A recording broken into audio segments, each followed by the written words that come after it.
MRPS 30 సంవత్సరాల ఉద్యమ పోరాటంలో భాగంగా ఎంఆర్పీఎస్ జాతీయ వ్యవస్థాపకులు ఉసిరిపాటి బ్రహ్మయ్య మాదిగ ఆదేశాల మేరకు ఎస్సీ రిజర్వేషన్ల వర్గీకరణ సుప్రీంకోర్టు ఇచ్చిన తీర్మానాన్ని ఆహ్వానిస్తూనే రెండు తెలుగు రాష్ట్రాల కమిషన్లని వెంటనే అమలు పరచాలని, అన్ని వర్గాల నిరుద్యోగులను కూడా మనం గౌరవించి ఉద్యోగ నియామకాలను అమలు పరచాలని, అదేవిధంగా ఏబిసిడి వర్గీకరణను ఏబిసిడిగా చేసి దీన్ని తొలగించే ప్రయత్నంలో కమిషన్లు ఉన్నట్లు సమాచారం. విద్యార్థి సమైక్య వర్ధిల్లాలి, మాదిగ విద్యార్థి సమైక్య వర్ధిల్లాలి, మాన్య శ్రీ ఉసిరిపాటి బ్రహ్మయ్య మాదిగ గారి నాయకత్వం వర్ధిల్లాలి, ఉసిరిపాటి బ్రహ్మయ్య మాదిగ గారి నాయకత్వం వర్ధిల్లాలి.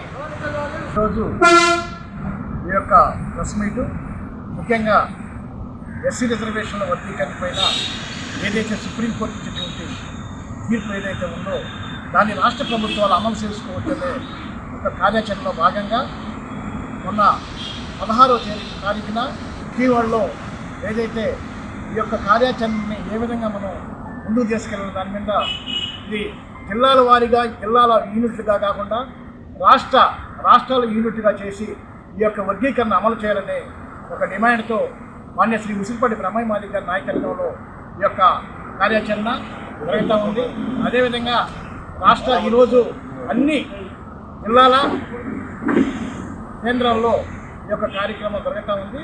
ప్రధానంగా విద్యార్థి ఉద్యమాన్ని బలోపేతం చేసేందుకు ఈరోజు డాక్టర్ గోవింద్ సురేష్ మాదిగ గారిని రాష్ట్ర కోఆర్డినేటర్గా ఎన్నుకోవటం జరిగిన సందర్భంలో ఈ యొక్క ప్రెస్ మీట్ కూడా ఏర్పాటు చేయడం జరిగింది. మరి ఈరోజు ఈ యొక్క ప్రెస్ మీట్ ముఖ్య ఉద్దేశం 30 సంవత్సరాలుగా డాక్టర్ బాబాసాహెబ్ అంబేద్కర్ గారి ఆశయం సామాజిక న్యాయం, సమాన పంపిణీ, ఏబిసిడి వర్గీకరణ, ఎస్సీ రిజర్వేషన్లు అనే లక్ష్యంతో 30 సంవత్సరాలుగా మాదిగలతో పాటు చైతన్యం చేసుకుంటూ అనేక ఉద్యమాలు చేయంగా ఆగస్టు 1వ తారీఖున సుప్రీంకోర్టు ఎస్సీ రిజర్వేషన్ల వర్గీకరణ ఏ రాష్ట్రాలు ఆ రాష్ట్రాలుగా చేసుకోవచ్చని తీర్పునిచ్చింది. ఆ తీర్పుని ఆహ్వానిస్తూ రెండు తెలుగు రాష్ట్రాల ముఖ్యమంత్రులు ఎస్సీ రిజర్వేషన్ల వర్గీకరణ మీద కమిషన్లు వేయడం జరిగింది.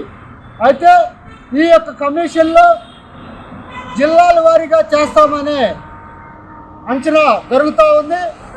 అది గతంలో చంద్రబాబు నాయుడు గారు ఎస్సీ రిజర్వేషన్ల వర్గీకరణ రాష్ట్ర యూనిట్గా చేయడం జరిగింది.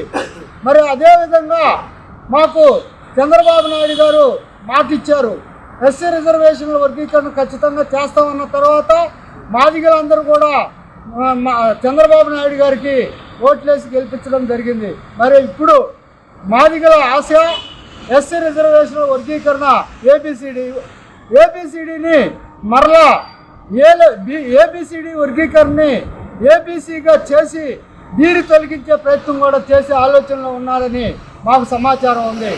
మరి మేము 30 ఏళ్ళుగా చేసినటువంటి ఈ ఉద్యమ లక్ష్యం ఏబిసిడి వర్గీకరణ అయితే ప్రతి ఒక్క 59 కులాలకి సమాన పంపిణీ జరిగే అవకాశం ఉంది కనుక ఈ డీని కూడా కొనసాగిస్తారని మేము డిమాండ్ చేస్తూ ఉన్నాం. మరి అదేవిధంగా నిరుద్యోగులకు ఈ యొక్క నోటిఫికేషన్లో లేట్ చేస్తూ ఎస్సీ రిజర్వేషన్ల వర్గీకరణ మీద కమిషన్లు కూడా పొడిగిస్తూ ఉన్నారు. ఈ యొక్క కమిషన్ని అతి త్వరగా ముగించి ఉద్యోగ నోటిఫికేషన్ని అన్ని వర్గాలకి సమన్వయం జరిగే విధంగా ముందుకు తీసుకొస్తారని, తొందరగా నోటిఫికేషన్లు కూడా విడుదల చేసి నిరుద్యోగుల్ని ఫుల్ఫిల్ చేస్తారని కోరుకుంటున్నాం.